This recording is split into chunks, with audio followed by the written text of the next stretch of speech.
Madame Blouin-Monfils, qui a été présidente du conseil d'administration de l'UQO pendant plusieurs années, des années cruciales, des années pour l'obtention de financements importants additionnels pour l'université.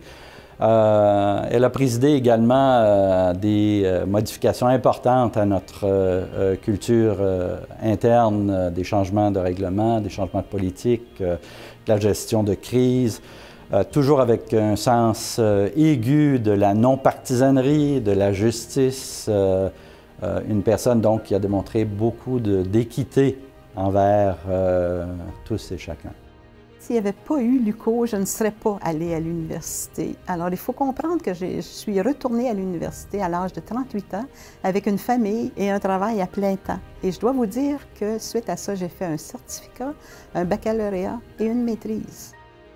Ma première implication à l'UQO a été au niveau de l'Association des diplômés. Par la suite, j'ai été intéressée au conseil d'administration parce que je me disais que c'est probablement là qu'on pouvait faire la différence.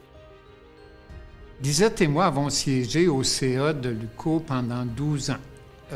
La complicité qu'on a développée était extraordinaire à cause de son dévouement, son professionnalisme et son assiduité. C'est une personne vraiment dévouée pour l'organisation qui nous a beaucoup aidés avec ses remarques, sa façon de trouver comment on pouvait s'améliorer. Lorsque j'étais présidente du CA de l'UQO, j'ai toujours pu compter sur ses avis éclairés, objectifs et professionnels. Elle arrivait toujours très bien préparée aux rencontres. Elle lisait tout, elle notait tout et ses questions et ses commentaires étaient toujours pertinents. C'est une personne extraordinaire. Elle est douée, chaleureuse et très intelligente. Madame Blouin-Monfils, c'est une dame d'une très grande gentillesse, passionnée, dévouée, qui avait toujours le souci de remercier mon équipe pour le travail accompli, ce que j'appréciais énormément.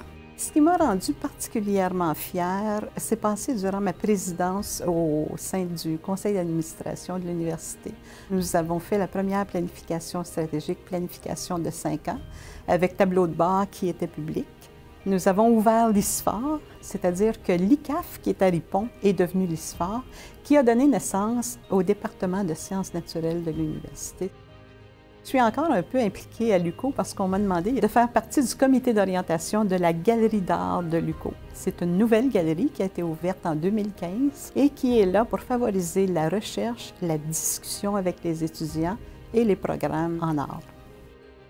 L'école Pierre-Elliott Trudeau est très chère à mon cœur présentement parce que c'est un nouveau bénévolat que j'ai découvert cette année où je fais partie du programme Lire et faire lire.